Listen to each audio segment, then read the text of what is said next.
Hola, ¿qué tal amigos? Nuevamente un gusto para mí poder estar con ustedes en este diplomado. Espero que vayamos muy bien en el tema de las clases, en el tema del aprendizaje. Y como saben, vamos a estar nosotros en todos estos módulos o cierre de módulo al final para cualquier tipo de dudas o preguntas que ustedes puedan tener a lo largo de cada semana que vaya transcurriendo. El día de hoy vamos a hablar de un tema que es por demás importante, que son los biomarcadores, estas sustancias que nosotros tenemos la capacidad de medir en la sangre para poder determinar si un paciente tiene una enfermedad o no la tiene, y que además en algunos casos demuestran tener valor pronóstico y un valor de ayuda para poder guiar la terapéutica. En el caso de la insuficiencia cardíaca, existen muchos biomarcadores actualmente que se utilizan, pero solamente hay unos que son específicos y que están, digamos, avalados o que están indicados para el diagnóstico de la insuficiencia cardíaca, que son los péptidos natriuréticos, y esta cápsula está enfocada en estos biomarcadores. Un poquito hablando de la historia de los péptidos natriuréticos, estos péptidos fueron aislados por primera vez por ahí de los años 70 en extractos de células cerebrales de un porcino, pero después, a través de microscopía electrónica, se observó que también existían estos gránulos secretores de péptidos natriuréticos en los ventrículos del corazón, y a través de muchos estudios se empezó a determinar que estas sustancias se secretaban a partir de estos gránulos en respuesta a múltiples efectos que ahorita vamos a comentar. ¿Cómo se producen los péptidos natriuréticos? Bueno, a través de un gen que va a expresar que tanto los atrios como los ventrículos empiecen a producir estas sustancias que inicialmente se llaman pre-proBNP, que es una proteína de 134 aminoácidos, y posteriormente va haciendo cambios por diferentes reacciones con algunas enzimas para finalmente producirse proBNP, que esta se da al momento de escindir esta molécula y quedar en una molécula de 108 aminoácidos. Y posteriormente este proBNP es escindido por esta enzima que ustedes ven en la diapositiva llamada furina, a la molécula que nosotros conocemos actualmente como uno de los péptidos cardinales para el diagnóstico de insuficiencia cardíaca, que es el BNP, que es una molécula de 32 aminoácidos, y una segunda parte, que es la que constituye el proBNP, que es el NT, que es la porción terminal del proBNP, que es una molécula de 76 aminoácidos. ¿Cuáles son las características de estos péptidos natriuréticos? Bueno, que su localización de ambos dentro del corazón se encuentra tanto en los atrios como en los ventrículos, que su almacenamiento es mínimo porque constantemente están respondiendo y se liberan a través de muchos mecanismos y con respuesta sobre todo a estrés parietal, que la secreción continua o basal de estos péptidos natriuréticos es mínima, y que tienen una respuesta rápida a su producción basada en esta expresión genética, de acuerdo a estímulos, sobre todo el estímulo del estrés parietal dentro de las aurículas y dentro del ventrículo. Su vida media es muy cortita, sobre todo del BNP es de 20 minutos, y por lo tanto son marcadores de un proceso agudo, ¿no? Es decir, si un paciente viene dentro de la cronicidad refiriendo a algún síntoma como disnea y le medimos los péptidos natriuréticos y no están elevados, pues quiere decir que la disnea no es por este estímulo de incremento de las presiones en el ventrículo izquierdo. Por eso son marcadores altamente, digamos, sensibles para detectar cuando un paciente tiene elevación de estos péptidos por causa de insuficiencia cardíaca, y por eso es un poco el tema de que estén incluidos en el algoritmo diagnóstico. La diferencia entre el BNP y el NT-proBNP, que el BNP es el que tiene propiedades biológicamente activas, que ahorita vamos a ver cuáles son, y que sus rangos propuestos, ¿no?, en los diferentes artículos internacionales es que el BNP puede ir de 0 a 5,000 y el NT-proBNP puede ir de 0 a 35,000. Sin embargo, esto es diferente en cada población, Ustedes seguramente podrán haberse enfrentado, nosotros en específico en el instituto, a niveles de péptidos natriuréticos, hablando de el NT-proBNP por arriba de 40,000, por arriba de 50,000, y esto traduce, pues definitivamente el grado de severidad de la descompensación del paciente. ¿Cuáles son los efectos de los péptidos natriuréticos? Que en general son péptidos vasodilatadores que producen natriuresis, pues son a través de 3 sistemas principales, a través de los riñones, a través del corazón y a través de suprimir ciertos sistemas neuroendocrinos que ahorita vamos a comentar. A nivel de los riñones, como pueden ver, incrementa la tasa de filtrado glomerular por estas características que tienen de vasodilatar y específicamente en el riñón, de vasodilatar las arteriolas aferentes y hacer una vasoconstricción, perdón por la falta de ortografía, y hacer una vasoconstricción de las arteriolas eferentes. Favorecen la natriuresis al inhibir este tipo de intercambiadores como el sodio-hidrógeno en el túbulo proximal y el cotransportador sodio-cloro en el túbulo distal. Incrementan el flujo sanguíneo medular e inducen la diuresis por inhibición de otro tipo de proteínas como son la acuaporina 2 en el túbulo colector. De tal manera que a nivel riñón lo que promueven estos diuréticos es descongestionar, promoviendo básicamente un incremento en la función del riñón y haciendo que este riñón evidentemente orine y excrete sal. Como ya habíamos visto en algunas de las charlas previas, estos péptidos natriuréticos son además, tienen una función protectora porque inhiben una de las vías fisiopatológicas que se echa a andar como respuesta a este bajo gasto o a esta congestión que puede estar teniendo el paciente producto de la insuficiencia cardíaca, que es el sistema renina-angiotensina, e inhibe otras enzimas que pueden estar teniendo una acción vasoconstrictora, como es la vasopresina y la endotelina. A nivel del corazón, pues disminuye la precarga y la poscarga, inhibe el remodelado cardíaco, induce vasodilatación, que justo lo que le va a quitar al corazón es poscarga, suprime la proliferación de células musculares vasculares, disminuye la fibrosis vascular, y esto hace que el paciente esté menos propensos a generar complicaciones de este remodelado vascular como la hipertensión pulmonar. Actualmente las recomendaciones de estos péptidos natriuréticos, en el caso de que estamos en el escenario de sospecha de insuficiencia cardíaca, hay que recordar que dentro del algoritmo diagnóstico, recuerden que es primero sospechar en base a los signos de los síntomas que el paciente me refiera. Esto obviamente, esta sospecha va a ir creciendo si además dentro de la exploración física yo voy encontrando signos que me orienten a que el paciente tiene datos de congestión, ¿no? Como estertores, como incurgitación yugular, etcétera. Si además le agrego un electrocardiograma, ¿no? Que también tiene indicación clase 1 en el algoritmo de diagnóstico de insuficiencia cardíaca, que esté alterado o que me demuestre datos de algún cambio en la estructura del corazón, como puede ser hipertrofia del ventrículo izquierdo, crecimientos auriculares, arritmias como fibrilación auricular, pues entonces el siguiente paso, como vimos en el algoritmo diagnóstico, es hacer un ecocardiograma y péptidos natriuréticos en caso de que los tengamos, con una indicación clase 1 prácticamente en todas las guías, tanto nacionales como internacionales. ¿Para qué están indicados los péptidos natriuréticos? Como pueden ver en la diapositiva, están indicados para el diagnóstico, y sobre todo por su gran valor predictivo negativo, es decir, hay puntos de corte tanto para el escenario agudo como para el escenario de urgencias para poder saber si un paciente que llega refiriendo disnea, la disnea es secundaria a insuficiencia cardíaca. Los puntos de corte los vamos a ver un poquito más adelante, pero si el paciente no rebasa estos puntos de corte, entonces prácticamente nosotros podemos excluir el diagnóstico de insuficiencia cardíaca. También están recomendados para hacer una estratificación de acuerdo a estos niveles. A mayor nivel de estos péptidos en sangre, mayor riesgo del paciente de tener eventos de muerte cardiovascular o hospitalización. Y definitivamente también están indicados en algún momento dado para poder guiar la trayectoria, para saber cómo va la trayectoria del paciente en un escenario de descompensación. Por ejemplo, cuando un paciente se hospitaliza, nosotros lo que hacemos al llegar a urgencias es tomar los péptidos natriuréticos, tanto como para saber si la causa de la disnea que llevó al paciente a urgencias o los síntomas son de origen cardíaco o de origen por insuficiencia cardíaca,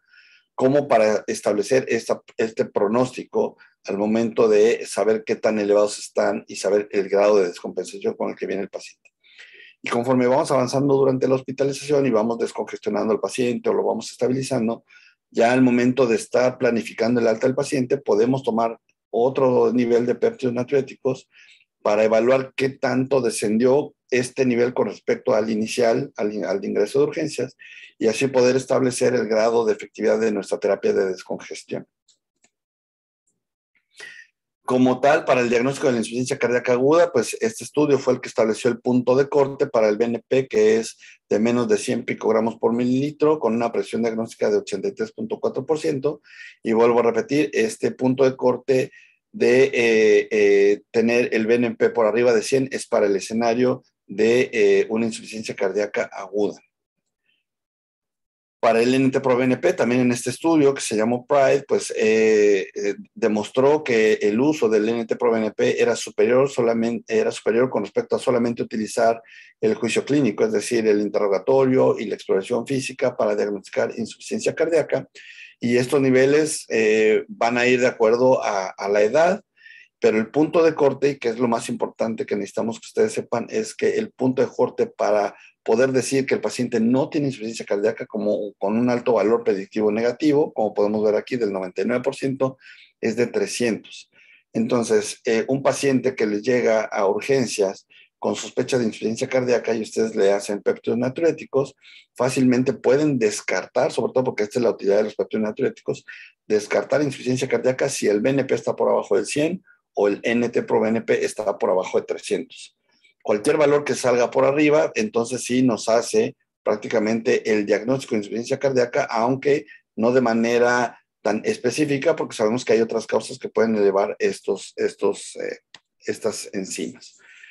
Entonces, al final, bueno, aquí tenemos el algoritmo que hemos mencionado durante las clases previas, en donde, bueno, todo parte de la sospecha, ¿no? De acuerdo a la historia del paciente, los factores de riesgo que tenga, los signos y síntomas que nos manifieste, y si además vamos encontrando alteraciones en los estudios iniciales, como el electrocardiograma, la radiografía del pecho, etcétera, hasta llegar al punto de hacer los péptidos natriuréticos, que como podemos ver, si tenemos péptidos natriuréticos en el caso del BNP por abajo de 100 o del NT-proBNP por abajo de 300, pues prácticamente podemos descartar el diagnóstico de insuficiencia cardíaca, y una vez que nosotros podamos establecer que estos valores están por arriba de los puntos de corte que hemos estado comentando, pues entonces sí hacer el resto de los estudios que me permitan tanto establecer la etiología del paciente, poder estadificar con un ecocardiograma también la función ventricular y otros parámetros que nos permitan ir guiando la terapéutica en el escenario agudo. Para el caso del empleo de los natriuréticos en un paciente ambulatorio que venga con ya algunos síntomas ya de tiempo, pero que no le generen una urgencia para acudir al departamento de emergencias, entonces, pues estos son los puntos de corte que se han establecido para poder diagnosticar insuficiencia cardíaca. De tal manera que tenemos que para el NT-proBNP, entonces el punto de corte establecido es de 125 nanogramos por litro. Y para el caso del BNP es de 35.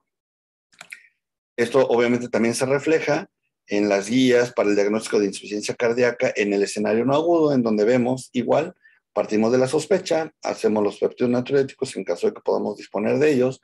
y si los péptidos natriuréticos están por arriba de 35 en el caso del BNP, o por arriba de 125 en el caso del NT-proBNP, pues prácticamente nos hace muy sugestivo y prácticamente nos está dando el diagnóstico de insuficiencia cardíaca, y lo único que tenemos que hacer ya es complementar con el ecocardiograma, pues para establecer todo lo que nos aporta este método de imagen, como es desde la fracción de eyección y poder clasificar a mi paciente, cómo investigar probables etiologías, si hay un problema en una válvula, si tiene alteraciones de la movilidad segmentarias que me orientan a que sea una cardiopatía, cardiopatía isquémica, si hay datos en donde a lo mejor la función ventricular está conservada, pero tenemos alteraciones en la función diastólica muy importantes, entonces probablemente estaremos en el escenario de una insuficiencia cardíaca con fracción de eyección preservada, etcétera. Pero si los péptidos natriuréticos están por abajo de estos puntos de corte, entonces yo prácticamente puedo descartar también en el escenario ambulatorio el que el paciente tenga insuficiencia cardíaca como origen de los síntomas que me esté refiriendo en la consulta. Entonces, la gran utilidad de los péptidos natriuréticos es su valor predictivo negativo, es decir, me permiten descartar insuficiencia cardíaca si en algún momento dado están por debajo de los puntos de corte, tanto en el escenario ambulatorio como en el escenario de urgencias. ¿Y cuál es la utilidad pronóstica? Pues vemos que